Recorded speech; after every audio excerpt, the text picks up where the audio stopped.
Hello friends, welcome to Madras cooking with Hemlata Vinod Kumar. எல்லாருக்கும் வணக்கம். இன்னைக்கு நம்ம சேனல்ல தக்காளி சாதம் எப்படி செய்யறதுன்னு பார்க்க போறோம். அதுக்கு முன்னாடி தக்காளியில என்னென்ன பெனிஃபிட்ஸ் இருக்குதுன்னு நம்ம தெரிஞ்சுக்கலாம். தக்காளியில vitamin A, B, C, B3, B5, calcium, potassium, sodium, magnesium, iron இந்த மாதிரி ஏராளமான சத்துக்கள் இருக்குங்க. நீங்கள் தினைக்கும் ஒரு தக்காளி பழம் சாப்பிட்டுட்டு வந்தீங்கன்னா உங்கள் ரத்தத்தை நல்லா சுத்தப்படுத்துங்க. அது மட்டும் இல்லாமல் போனை நல்லா ஸ்ட்ரென்த்தாக வச்சுக்கும். இதில் விட்டமின் ஏ இருக்கிறதுனால இது வந்து கண் பார்வைக்கு ரொம்ப நல்லதுங்க. விட்டமின் சி இருக்கிறதுனால இதயத்துக்கு ரொம்ப நல்லது. அது மட்டும் இல்லாமல் நோய் எதிர்ப்பு சக்தி வந்து அதிகரிக்குது. ஓகேங்க, இப்போ தக்காளி சாதம் எப்படி செய்யறதுன்னு பார்க்கலாம். இப்போது இதுக்கு தேவையான இன்க்ரீடியன்ட்ஸ் என்னென்னு பார்க்கலாம். இதுக்கு வந்துட்டு நான் வந்து ஒரு 3 பெரிய வெங்காயம் பொடியாக கட் பண்ணி எடுத்து வச்சுருக்கேன். 3 வெங்காயத்துக்கு ஒரு 6 தக்காளி எடுத்துக்கோங்க. தக்காளி வந்து எக்ஸ்ட்ரா நீங்கள் 7 தக்காளி கூட எடுத்துக்கலாம். தக்காளி எந்த அளவுக்கு போடுறீங்களோ உங்களுக்கு சாதம் நல்லாயிருக்கும். இஞ்சி பூண்டு பேஸ்ட்டு, மஞ்சள் தூள், குழம்பு மிளகாய் தூள். குழம்பு மிளகாய் தூள் உங்கள்கிட்ட இல்லைன்னா நீங்கள் வந்து வெறும் மிளகாய் தூள் நீங்கள் 1.5 ஸ்பூன் நீங்கள் போட்டுக்கலாம். இது வந்து கலருக்காக நான் காஷ்மீரி ரெட் சில்லி பவுடர் எடுத்திருக்கேன். ரீஃபண்ட் ஆயில், ஒரு பிரியாணி இலை, 2 பட்டை, 2 கிராம்பு, பச்சை மிளகாய் ஒரு 4 பச்சை மிளகாய் எடுத்து வச்சுருக்கேன். பொடியாக கட் பண்ண கொத்தமல்லி. இதில் புழுங்கல் அரிசி எடுத்திருக்கேன். புழுங்கல் அரிசி வந்துட்டு நான் இந்த கப்பில் 1.5 கப் அளவுக்கு நான் எடுத்திருக்கேன். அப்புறம் இதுக்கு தேவையான அளவு உப்பு. இப்போ எப்படி செய்யறதுன்னு பார்க்கலாம். ஃபஸ்ட்டு நம்ம அரிசியை ஊற வச்சிடலாம். ஒரு 20 நிமிஷம் ஊறுனா போதும்.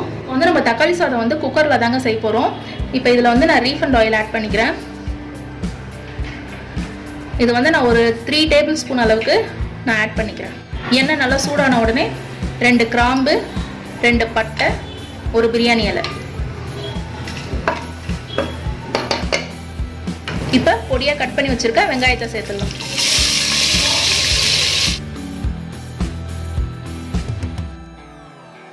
இப்போ இதில் கொஞ்சமாக கருவேப்பிலை சேர்த்துடலாம்.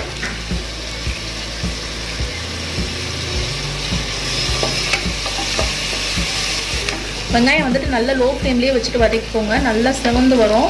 அப்போ வந்து நம்ம தக்காளியை சேர்த்துடலாம். இப்போ வெங்காயம் வந்து நல்லா பாதி வதங்கி வரும்போது நம்ம இஞ்சி பூண்டு பேஸ்ட் ஆட் பண்ணிடலாம். நான் வந்து ஒரு 2 ஸ்பூன் இஞ்சி பூண்டு பேஸ்ட்டு சேர்த்துக்கிறேன்.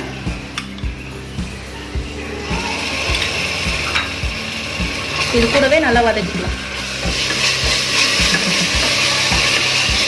பாருங்கள், இஞ்சி பூண்டு பேஸ்ட், வெங்காயம் எல்லாம் நல்லா வதங்கிடுச்சு. இப்போ வந்து நம்ம தக்காளியை சேர்த்துடலாம்.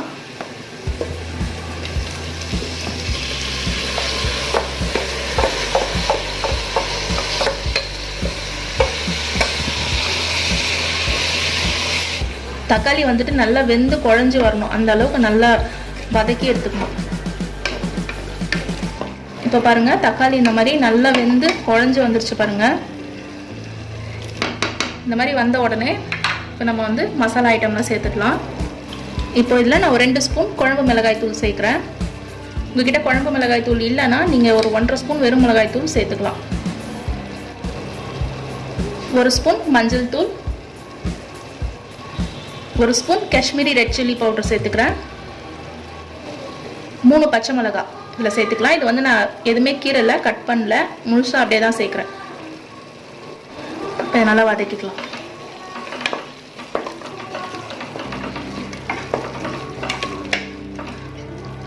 இப்போ இந்த மசாலாலாம் நல்லா குக் ஆகி இந்த எண்ணெய் திரிஞ்சு நல்லா மேலே வரும். அப்போ வந்து நம்ம ரைஸ் ஆட் பண்ணிக்கலாம். அது வரைக்கும் நல்லா குக் ஆகட்டும். சில பேர் வந்து தக்காளி வந்து அரைச்சி ஊற்றுவாங்க, அப்படியும் நீங்கள் செய்யலாம். ஒரு சில பேர் வந்து இதில் வந்து 1 ஸ்பூன் சாம்பார் பொடி சேர்ப்பாங்க. இன்னும் சில பேர் வந்துட்டு 1 ஸ்பூன் வந்து சிக்கன் மசாலா சேர்ப்பாங்க. உங்களுக்கு என்ன விருப்பமோ அதை நீங்கள் சேர்த்துக்கலாம். உங்களோட விருப்பம்தான். இப்போ இதில் சால்ட் 1 ஸ்பூன் ஆட் பண்ணிக்கிறேன்.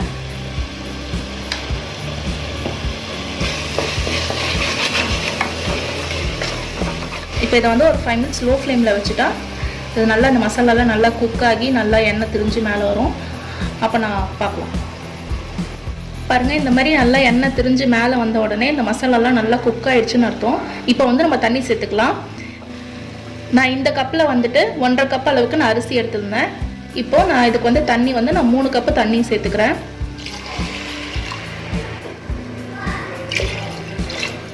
1.5 கப் அரிசிக்கு 3 கப்பு தண்ணி சேர்த்துக்கிறேன்.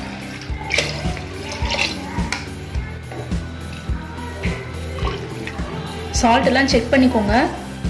உப்பு கொஞ்சம் கம்மியாக இருக்குது, நான் உப்பு சேர்த்துக்கிறேன்.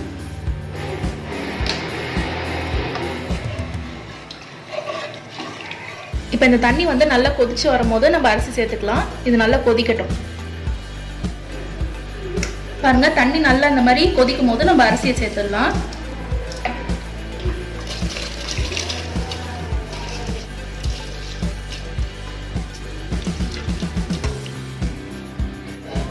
இப்போ நல்லா மிக்ஸ் பண்ணிவிட்டு உப்பு காரம்லாம் செக் பண்ணிக்கோங்க. இப்போ இதில் கொஞ்சமாக பொடியாக கட் பண்ண கொத்தமல்லி தூவிட்டு நம்ம வந்து லிட் போட்டு மூடி வச்சிடலாம்.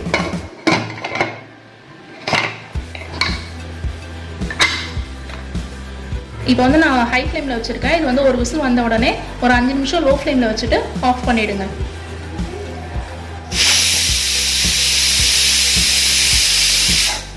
இப்போ பாருங்கள், ப்ரெஷர் இறங்கிடுச்சு. ஓப்பன் பண்ணி பார்க்கலாம்.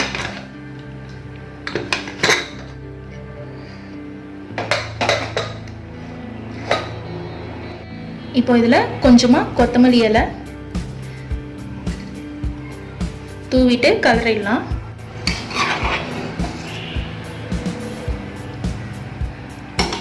சாப்பாடு பாருங்கள் எவ்வளோ நல்லா பளபளன்னு சூப்பராக இருக்குது பாருங்கள்.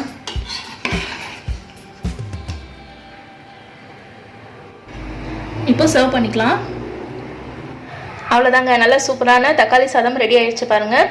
இது வந்து ரொம்ப நல்லா டேஸ்ட்டாக இருக்கும். இதுக்கு வந்து நீங்கள் முட்டை ஆம்லேட், முட்டை பொடி மாஸ், அப்புறம் உருளைக்கிழங்கு வறுவல் அந்த மாதிரி கூட எல்லாமே நல்லாயிருக்கும். இதுக்கு இந்த தக்காளி சாதத்தில் நீங்கள் ஒரு ஸ்பூன் நெய் கூட ஆட் பண்ணி சாப்பிட்லாங்க. நீங்கள் ஸ்டார்டிங்கில் நெய் போட்டு தாளிக்கிறதுக்கு பதிலாக எல்லாம் செஞ்சுட்ட பிறகு அதுக்கப்புறம் நீங்கள் மேலே வந்து ஒரு ஸ்பூன் இல்லை 2 ஸ்பூன் நெய் சேர்த்திங்கன்னா ரொம்ப நல்லா டேஸ்ட்டாக இருக்குங்க.